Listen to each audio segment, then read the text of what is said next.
In the last segment, we noted that Hobbes and Zinn have competing views of human nature.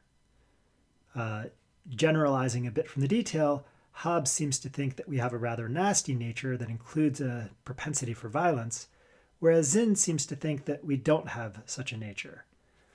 That is, we don't have a propensity for violence as part of our nature, or at least that there's no evidence that we do. This all invites the question, what is human nature? We're going to begin with a simpler question, which is this. What makes something part of an individual's nature? Here's a proposal. Something is part of an individual's nature if it's present at birth. So if I have a characteristic that's present at birth, like for example, my eyes were blue at birth, then having blue eyes is part of my nature. But notice that this can't be right. The eye color example already shows that being present at birth isn't sufficient for being part of your nature. Why not? Because many babies are born with gray eyes, which only take on color after a period of time. And if that would suggest that having gray eyes is part of my nature, but certainly having gray eyes is not part of my nature. But let's consider another example. Manut's height. This is Manute Bol on the left here, one of the tallest players in NBA history, National Basketball Association history. And this is Spud Webb. Manute Bol's on the left and Spud Webb is on the right. Spud Webb is among the shorter players in NBA history. Not the shortest, but among the shorter.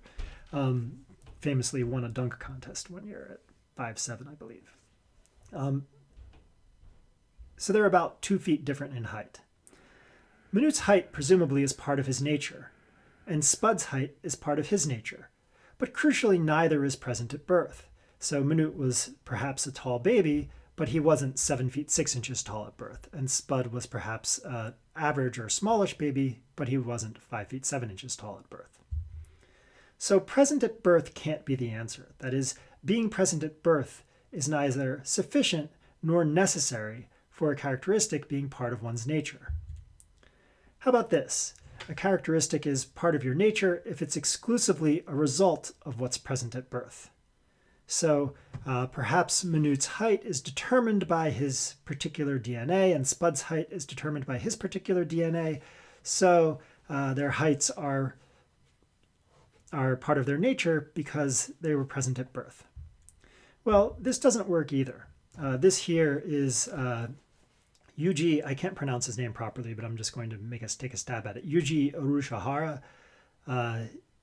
He's the greatest Sasuke athlete of all time. Sasuke is the Japanese version of Ninja Warrior. He achieved total victory twice and nearly a third time. Just a spectacular athlete. So Yuji is on the screen here because although presumably his height is part of his nature, we can suspect that it's not exclusively the result of what's present at birth, because change in his childhood diet, drastic change, might change his height a bit. And I use him as an example because he's Japanese, and there's some evidence that when people from Japan move to certain countries, such as the United States, which have very different diets, they tend to get bigger. And that is their offspring, not the adults who move here. Their offspring tend to be larger than the average Japanese person. That is, the average of children of people who have moved to the United States, weight and height will be greater than the average height and weight of people who stay in Japan, Japanese people who stay in Japan. And that suggests that diet plays some role in determining height. So it's not exclusively the result of what's present at birth. If you think in terms of the nature versus nurture debate, what's part of your nature versus what's the result of your environment or nurture, this is an example where height may be predominantly determined by nature, but nurture plays some role too. And you can see this just by thinking about, say, Manute Bol. Certainly, if you absolutely starved Manute, if you gave him very little food, just enough to allow him to survive, he wouldn't have grown to be exactly 7 feet 6 inches tall. He probably would have been a little shorter.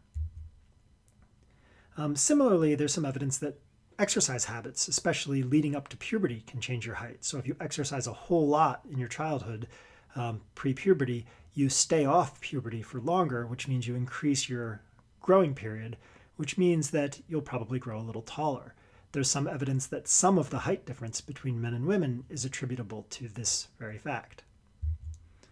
Okay, At any rate, the claim that a trait is part of an individual's nature if it's exclusively a result of what's present at birth also fails. So how about this? A characteristic is part of an individual's nature if there's a wide range of circumstances in which that characteristic will show little variation, but a narrow range of circumstances in which that characteristic will show a lot of variation. Now, this seems to work well with the example of height. So there are a wide range of kinds of diets in which Manute Bol will grow to be very, very tall. His height will show little variation. He'll be somewhere between, say, 7'4" and 7'8". And there's a pretty narrow range of circumstances in which his height will show a great deal of variation.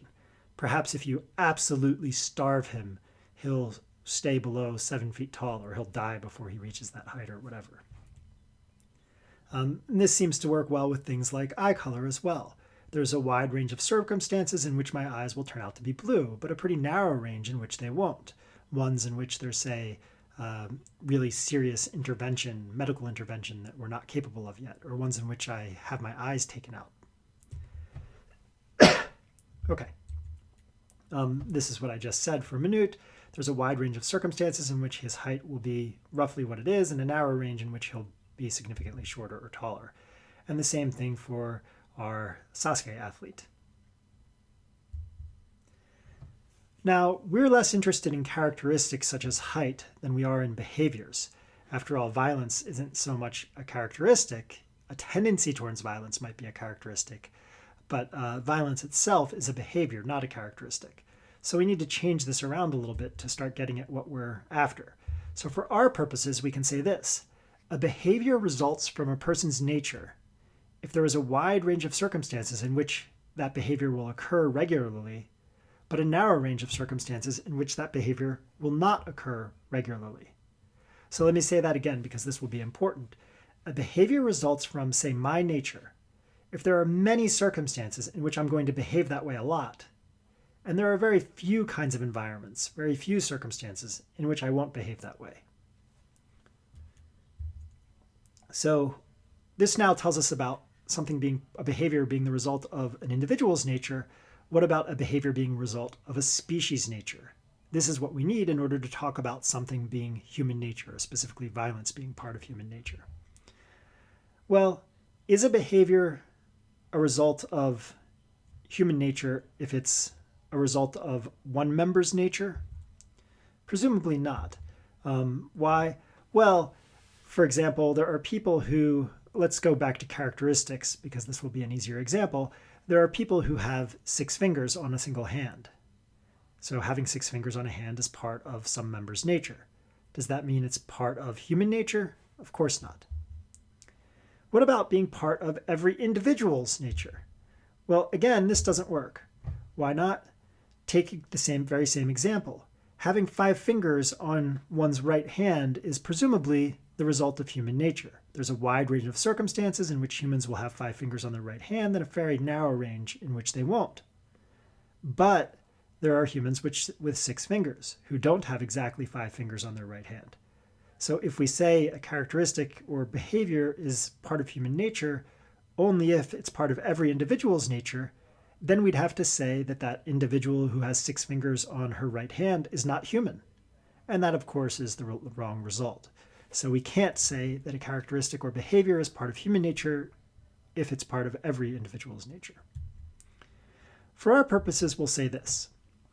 A behavior results from a species' nature if it results from some member's nature and a large majority of members of the species share that same nature. So maybe howling when lost is a part of a wolf's nature. Why? Well, there are individual wolves who have as part of their nature a disposition to howl when lost, and a wide range of wolves, most wolves, have that very same nature, that very same disposition to howl when lost. Okay, so with this discussion in place, this sense of what it is for something to be part of human nature in place, we can now talk about the disagreement between Hobbes and Zinn. Hobbes thinks that a disposition to behave violently is part of human nature. What does that mean? It means that there's a wide range of circumstances in which humans will regularly behave violently, and a fairly narrow range in which they won't. What is that narrow range? According to Hobbes, it's a society in which we have an all-powerful ruler who enforces contracts. Among those contracts will be agreements not to behave violently. Zinn thinks, in contrast, that there's no evidence for the claim that a disposition to behave violently is part of human nature. So we can now frame this disagreement about human nature in light of our discussion. And you can pause the video here if you want to try and hash out how you would frame this in light of our discussion. You can look back at what it is for a trait to be part of an individual's nature, what we said it is for a trait to be part of a species' nature, and use that to get across the idea that there's a disposition to behave violently as part of human nature. Okay, but here's the way that we'll do it for going forward. Hobbes and Zinn disagree about the following proposition, which I'm just going to call H. So here is thesis H. In the absence of authority and the fear of punishment, there is a wide range of circumstances in which a large majority of humans will behave violently toward one another, but there is a narrow range of circumstances in which even a significant minority of humans won't behave violently toward one another. So again, because this is going to be the central claim about which we'll see dispute, in the absence of authority and fear of punishment, because remember, Hobbes thinks if you have authority and the fear of punishment, you'll prevent people from behaving violently towards one another. But if you take that away, if you take away the bludgeon over our heads forcing us to keep in line, then in the overwhelming majority of circumstances, most humans will behave violently towards one another. We will be in a war of all against all. And there's a very narrow range of circumstances in which we won't. Like perhaps if you live on an isolated island with no one else, you won't behave violently towards other people. Okay, so that's the claim about which Hobbes and Zinn disagree, and that's the claim that we'll look at in the coming segments. Specifically, we'll consider evidence for this claim and see if there's good evidence for it. Zinn, of course, is going to say that there isn't. Okay, we'll stop this segment there.